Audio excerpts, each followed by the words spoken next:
الحمد لله رب العالمين، والصلاة والسلام على سيد الأنبياء والمرسلين وعلى آله وأصحابه أجمعين. اللهم انفعنا بما علمتنا وعلمنا ما ينفعنا وزدنا علما. أما بعد، فأعوذ بالله من الشيطان الرجيم. بسم الله الرحمن الرحيم. الحمد لله رب العالمين، الرحمن الرحيم، مالك يوم الدين. إياك نعبد وإياك نستعين. اهدنا الصراط المستقيم، صراط الذين أنعمت عليهم غير المغضوب عليهم ولا الضالين. دیکھیں، یہ سورہ فاتحہ ہے، مکی سورہ ہے اور اس میں 7 آیتیں ہیں. اور اس سورت کے فائدے میں نے پچھلے منگل کو آپ کے سامنے بیان کر دیا ہے.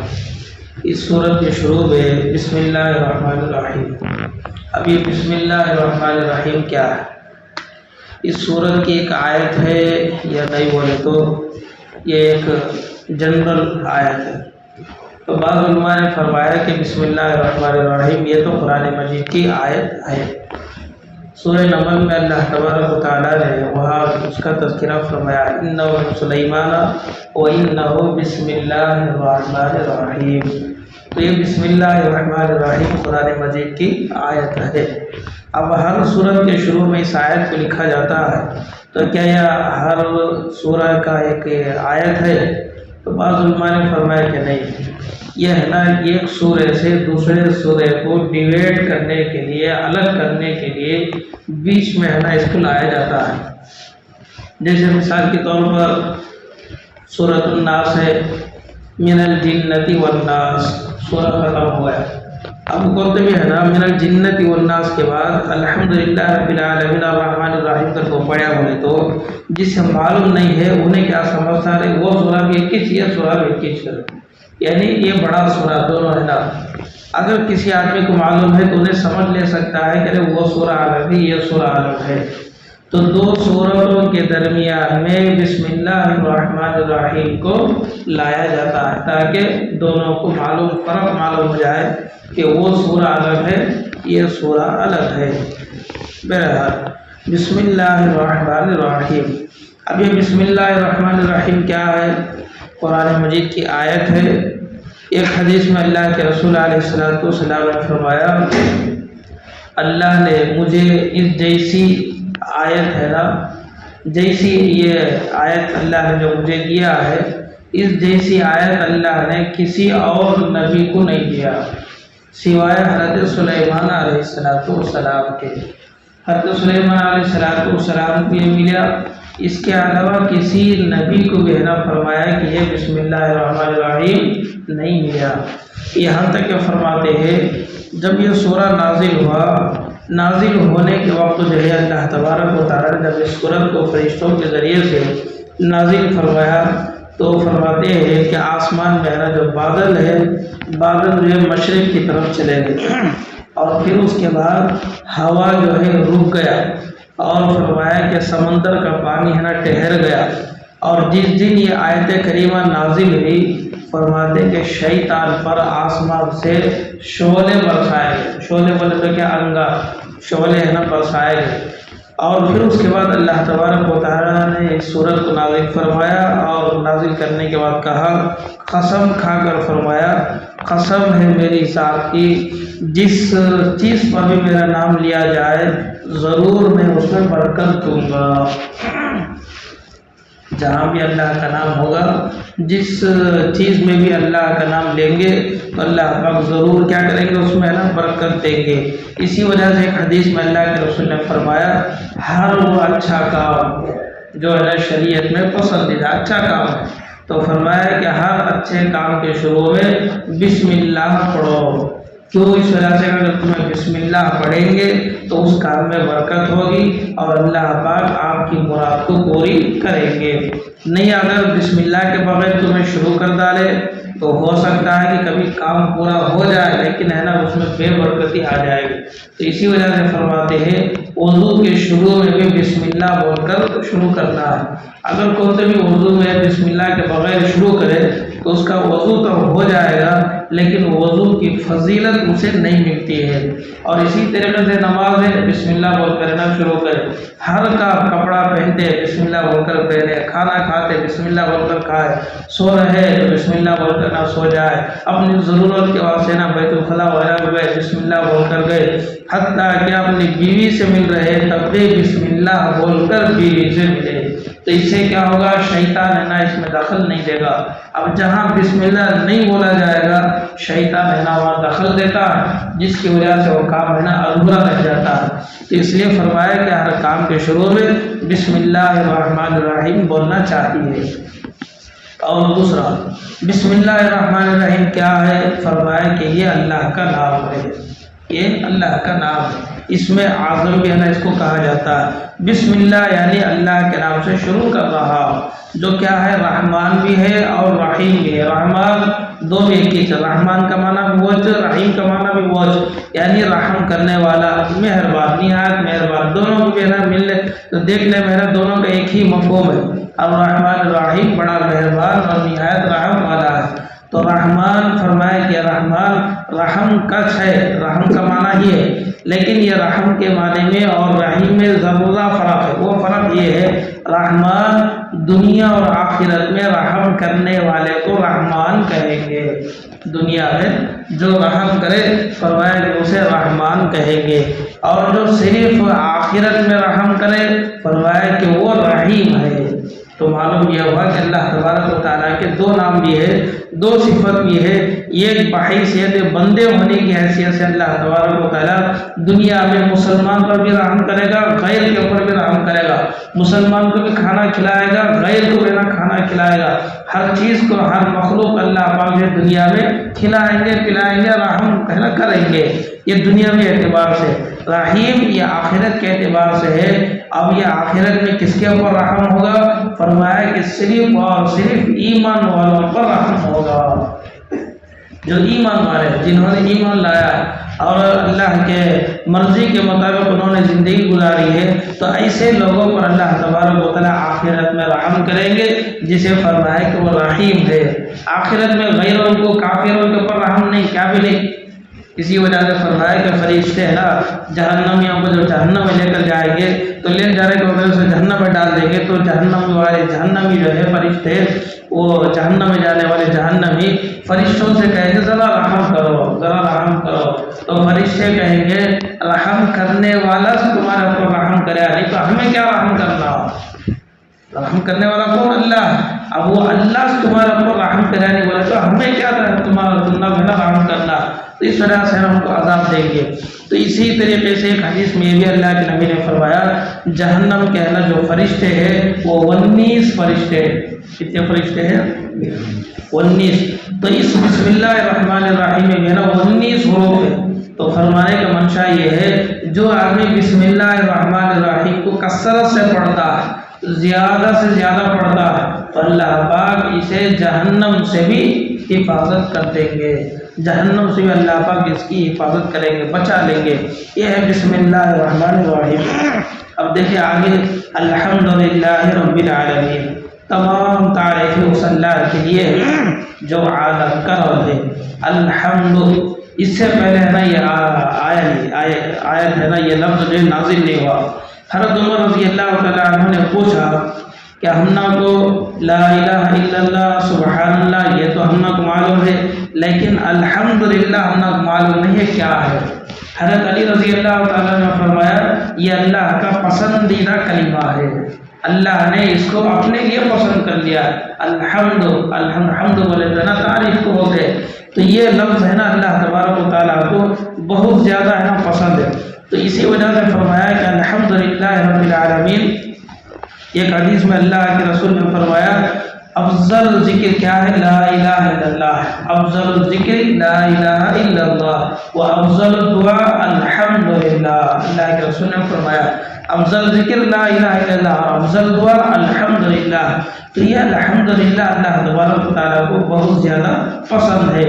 اس میں جو ہے شروع میں ایک ہے الف آیا اور دوسرا ہے نا لام آیا۔ یہ الف لام فرماتے استغراق کے لیے، یعنی استغراق کا مطلب کیا؟ سب کو بھی جمانے والا، سب کو بھی جمانے والا، وہ کیسا تعریف جتنی بھی ہو سکتی ہے دنیا میں اور آخرت میں وہ پوری کی پوری تعریف کس کے لیے ہے؟ صرف اور صرف اللہ کے لیے ہے۔ تمام قولی تعریفیں، مالی عبادتیں، فعلی عبادتیں اور تمام تعریف اس کے لیے ہے؟ صرف اور صرف اللہ کے لیے ہے۔ الحمدللہ رب العالمین، اللہ کا نہیں، یہ خاص لفظ، خاص نام، اللہ کا ایک ذاتی نام ہے جسے بولتے اللہ۔ دوسرے بھی ہے، رحمان ہے، رحیم ہے، رزاق ہے، ستار ہے، غفار ہے، سلام ہے، یہ سب ہے نا اللہ کے صفاتی نام۔ لیکن اللہ کا ایک وسط خاص نام ہے کیا ہے؟ وہ کون سا؟ یہ اللہ، لفظ اللہ۔ الحمدللہ، تمام تعریف اس اللہ کے لیے جو رب ہے۔ کس کا ہے؟ عالمین کا رب۔ رب کسے بولیں گے؟ پالنے والے کو، پرورش کرنے والے کو، دیکھ بھال کرنے والے کو رب کہیں گے۔ ایک دوسرا معنی یہ بھی فرمایا، رب کا معنی یہ ہے ضرورت کے وقت میں ضرورت کو پوری کرنے والے کو رب کہتے ہیں۔ جیسے چھوٹا بچہ ہے، ابھی ہے نا پیدا ہوا، اسے کیا ضرورت ہے کہ وہ نا اسے دینا، زیادہ بڑا ہو گیا اب اسے کیا ضرورت ہے کہ وہ دینا۔ زمانے کے اعتبار سے، عمر کے اعتبار سے جسے جس چیز کی ضرورت پڑتی کہ اس چیز کے انتظام کرنے والے کو کیا بولیں گے؟ رب کر کے نہ کہیں گے۔ اللہ کی ذات وہ ہے پیدا ہونے سے لے کر بوڑھا پیدل یہ انسان کو جتنی چیزوں کی ضرورت پڑتی ہے وقتاً ہے نا زمانے کے اعتبار سے، حالت کے اعتبار سے، اس کے ہے نا تقاضے کے اعتبار سے اللہ پاک اس ضرورت کو پوری کرتا ہے۔ تو اسے اس لیے فرماتے ہیں رب ہے۔ کون رب ہے؟ اللہ کون ہے؟ جو رب ہے۔ عالمین، یہ کس کا رب ہے؟ فرمایا کہ پورے عالم کا رب ہے۔ عالم بولے تو کیا؟ یہ پوری دنیا، یہ پوری دنیا ملا کر ہے نا ایک عالم۔ ایسے عالمہ کتنے ہیں؟ بہت سارے۔ ایک جگہ فرمایا کہ 80,000 عالم ہے، ایک جگہ فرمایا کہ 40,000 عالم ہے، ایک جگہ فرمایا کہ 17,000 عالم ہے، ایک جگہ فرمایا کہ 18,000 عالم ہے۔ جیسے یہ پوری دنیا ہے، اس دنیا میں انسان بھی ہے، جانور بھی ہے، پورے مخلوق سے بھی ہے نہیں، یہ پورے ملا کے ایک عالم۔ ایسے عالم ابھی ہے، وہ کتنے ہیں اگر وہ کسی معلوم نہیں، بس اتنا فرمایا کہ 80,000 ہے، 40,000 ہے، 18,000 ہے، 17,000 ہے، بس اپنے اعتبار سے لوگوں نے کہہ دیا۔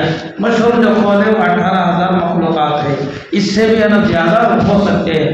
جیسے اللہ نے فرمایا کہ عالمین، عالم کا رب ہے۔ اب ہے نا سائنسدان بھی نا وہ بولنے کو ہے، جب چاند میں جا کر آئے تو ان کو ہے نا ایک ڈاؤٹ آیا ہے، یہاں بھی ایک مخلوق ہے سکا ہے، یہاں بھی ہے نا ایک مخلوق ہے سکا ہے بول کر نا۔ اب جو ہے سائنٹسٹ والے ہیں نا اس کا دعویٰ کر رہے ہیں آسمان کے اوپر بھی ایک مخلوق ہے۔ انہوں ہے نا کئی کو انہوں دکھتے تو نہیں ہے لیکن وہاں کے مومنٹ کو دیکھ کر بولتے ہیں کوئی مخلوق جی رہی ہے۔ وہ کون سی مخلوق ہے اب تک کسی بھی نہ معلوم ہے۔ سائنٹسٹ والا ہے نا وہ اس کا ہے نا وہ انکوائری کر لیا کون ہے کیا ہے۔ تو ایسا علماء نے فرمایا کہ جیسے دنیا میں انسان کو کھانے کی، پانی کی، ہوے کی، ساری چیزوں کی جیسے ضرورت ہے، جیسے ہم زندگی گزار رہے ہیں، ہو سکتا ہے کہ دوسرے عالم میں بھی ایسی مخلوق رہے گی، اب ان کو بھی ویسے ہی چیزوں کی ضرورت پڑ رہی ہوگی۔ اب اس ضرورت کو پوری کر رہا ہے اللہ تبارک و تعالیٰ کر رہا ہے۔ تو اسے یہ فرمایا الحمدللہ رب العالمین، تمام تعریف اس اللہ کے لیے ہے جو رب ہے۔ کس کا رب ہے؟ عالمین کا رب ہے۔ اور اس کے بعد الرحمن الرحیم، جو رحمان ہے اور رحیم ہے۔ رحمان دنیا کے اعتبار سے، رحیم آخرت کے اعتبار سے۔ مالک یوم الدین کون ہے؟ وہ جو تمام تعریفوں کے قابل ہے۔ فرمایا کہ مالک یوم الدین، جو روز جزا کا مالک ہے۔ روز جزا کا مالک کا تو کیا؟ بدلے والے دن کا مالک ہے، یعنی قیامت کا دن۔ دنیا جو ہے بدلے کا دن نہیں، دنیا بدلے کی جگہ نہیں، دنیا وغیرہ کام کرنے کی جگہ۔ یہاں تمہیں کام کرو، محنت کرو، نماز پڑھو، روزہ رکھو، شریعت پر عمل کرو، اللہ کے مرضی پر زندگی گزارو، یہ پورا ہے نا تمہیں یہاں کرنا سو ہے، یہ کرنے کی جگہ ہے، کرنے کی جگہ۔ اب اس کا بدل دنیا نہیں، اس کا بدل ہے آخرت ہے۔ تو آخرت کا مالک کون ہے؟ وہ اللہ تبارک و تعالیٰ۔ تو فرمایا کہ تمام مالک اس اللہ کے لیے ہے جو عالم کا بھی رب ہے اور دنیا میں بھی رحم کرنے والا ہے، آخرت میں بھی رحم کرنے والا ہے اور روز جزا کا بھی مالک ہے۔ روز جزا کا مالک، قیامت کے دن کا مالک یہ ہے نا سوائے اللہ کے اس کا کوئی اور مالک نہیں ہے۔ ہو سکتا ہے کہ دنیا میں نا بہت سارے بادشاہ ہیں، انڈیا کا بادشاہ الگ ہے، فلاں ملک کا بادشاہ الگ ہے، فلاں کا الگ ہے، فلاں کا الگ ہے، فلاں کا الگ ہے، لیکن اللہ بتانا چاہتا ہے کہ دیکھو یہ دنیا فانی ہے، یہاں ہے سب پورے بادشاہ وہاں کیا ہو جاتے ہیں، یہ ایک دن ہے نا انہوں بھی ختم ہو جائے گی، انہوں بھی نا فنا ہو جائے گی، ان کی ملکیت سے، ان کے ہینڈل سے یہ پوری چیزیں ہے نا نکل جائیں گے، ہمیں لے لیں گے۔ ایک دن تمہیں ایسی جگہ آئیں گے اور اس جگہ میں وہاں کوئی اور بادشاہ نہیں ہوگا، وہاں اگر کوئی بادشاہ ہوگا تو میں اکیلا ہوگا۔ تو اس لیے فرمایا کہ مالک یوم الدین، جو روز جزا کا مالک ہے، تمام تعریفیں اس اللہ کے لیے سزاوار ہے۔ اور پھر اس کے بعد فرمایا ایاک نعبد و ایاک نستعین، اے اللہ ہم تیری ہی عبادت کرتے ہیں، اور ایاک نستعین اور تجھ ہی سے مدد مانگتے ہیں۔ یعنی بندہ کہنے والا اپنے آپ کو نا وحدانیت پہ اقرار کر رہا ہے، اے اللہ میں تجھے ایک ہی مانتا ہوں۔ ایاک نعبد کا مطلب کیا، میں تیری ہی عبادت کرتا ہوں، یعنی میں تیرے علاوہ کسی اور کو معبود نہیں سمجھتا، میں تیرے علاوہ کسی اور کو اللہ نہیں سمجھتا۔ ایاک نعبد، اے اللہ میں تیری ہی عبادت کرتا ہوں، وَإِيَّاكَ نَسْتَعِينُ، جب بندہ ایک اللہ کی عبادت کرتا ہے، کیوں؟ اس وجہ سے کہ اسے معلوم ہے اس کے علاوہ کوئی اور معبود نہیں ہے، اس کے علاوہ کوئی اور اللہ نہیں ہے، اس کے علاوہ کوئی اور حاجت روا نہیں ہے، اس کے علاوہ کوئی اور ہے نا مشکل کشا نہیں ہے، ساری چیزیں اس کے محتاج ہے، ہر چیز انہیں پوری کرنے والا ہے، یہ سمجھ کر بندہ عبادت کر رہا ہے۔ اب مدد مانگنا بولے تو کس سے مانگنا؟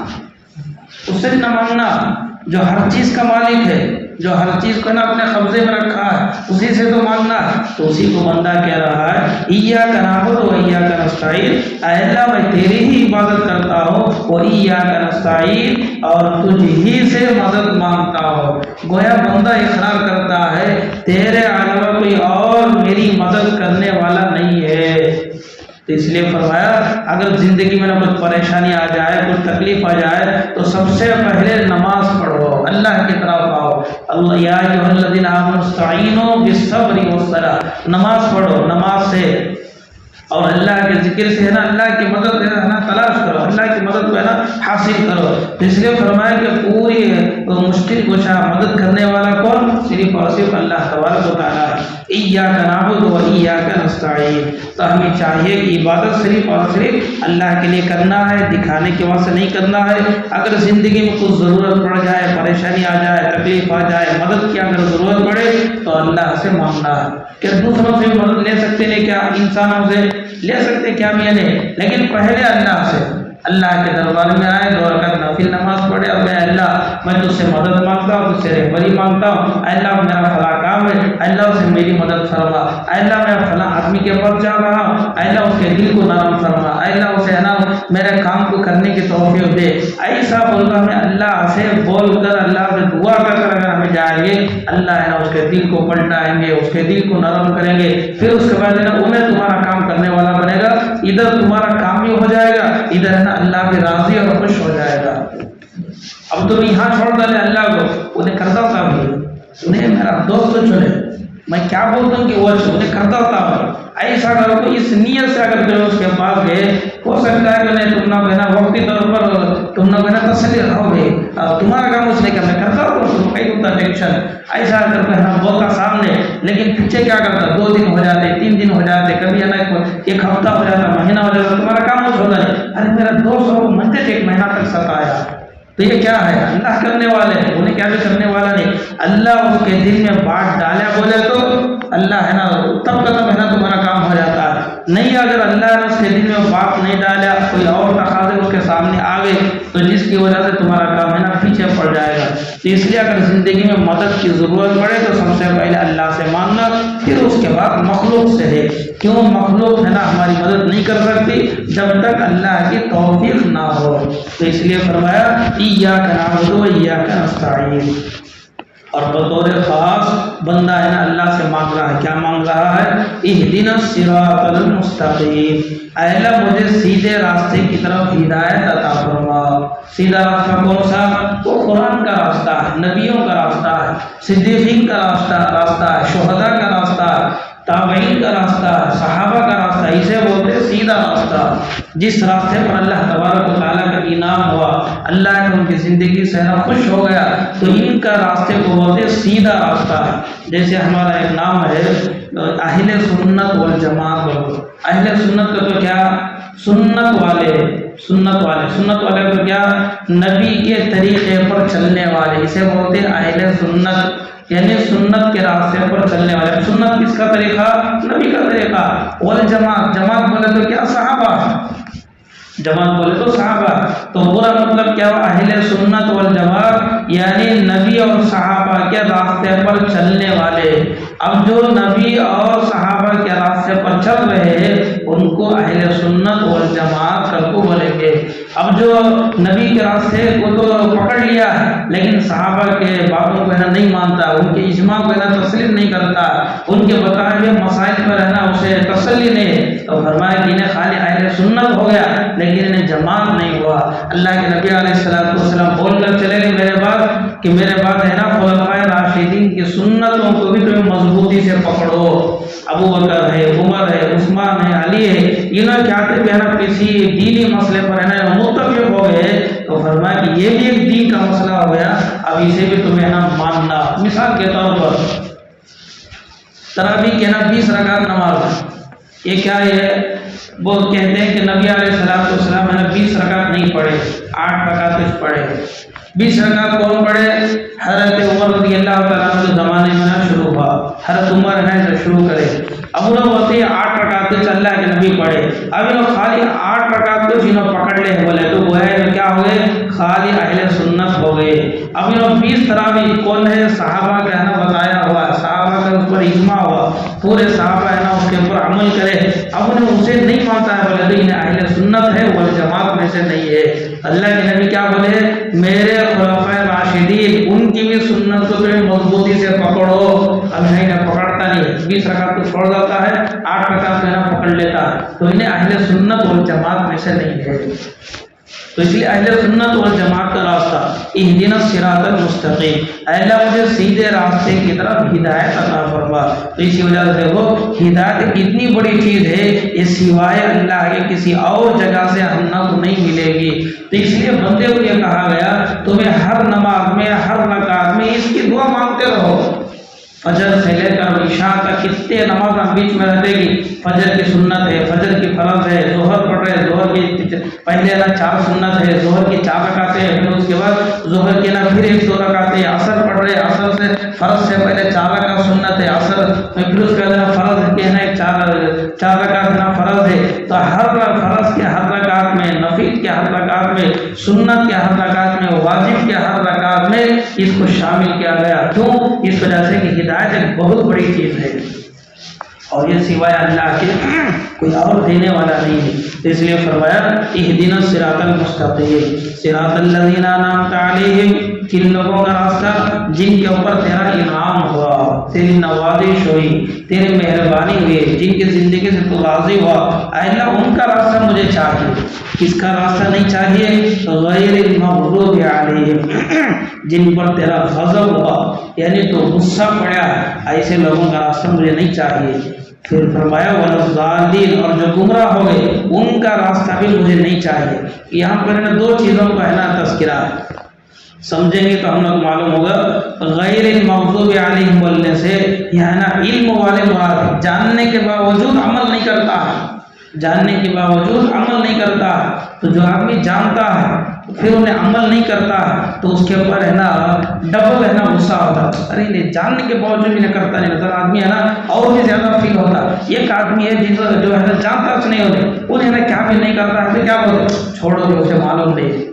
بولتے ہیں دنیا والے چھوڑو تجھے معلوم ہے، بچہ کیا تم غلطی کرے تو کیا بولتے بچہ بھائی دکھائی معلوم ہے، وہ بڑا آدمی کرا بولا تو اتنے بڑے ہو جاؤ تم نہ کو کیا دے تم نہ مان نہیں کیا ہے، تو ایسا کہنا فرمایا غیر المغضوب علیہم، اس کا مطلب کیا جاننے کے باوجود جو عمل نہیں کرے ہیں تو عمل نہ کرنے کی وجہ سے اللہ کا غضب ان کے اوپر نہ ہوا، وہ کون ہے؟ یہودی ہے۔ یہودی کو معلوم کہ محمد آخری نبی ہے، یہاں تک کہ فرمایا جیسے اپنے بچوں کو جانتے ہیں یہودی ویسے اللہ کے نبی کو جانتے ہیں لیکن مانتے نہیں ہیں، اس وجہ سے نا اللہ کا غضب ان کے اوپر ہوا، تو فرمایا کہ اے اللہ مجھے یہودیوں کا راستہ نہیں چاہیے، اور فرمایا کہ وَلَا الضَّالِّينَ، اور فرمایا کہ جو گمراہ ہو گئے یعنی ان پڑھ معلوم نہیں سکا ہے نا، غلط راستے پر نہ چلے گئے، تو ان کا راستہ بھی مجھے نہیں چاہیے، تو جاننے کے باوجود عمل نہیں کرے ان کا بھی راستہ مجھے نہیں چاہیے، اور نہیں جانتے ہیں ویسا جو زندگی گزار ڈالے ہیں ان کی بھی زندگی مجھے نہیں چاہیے،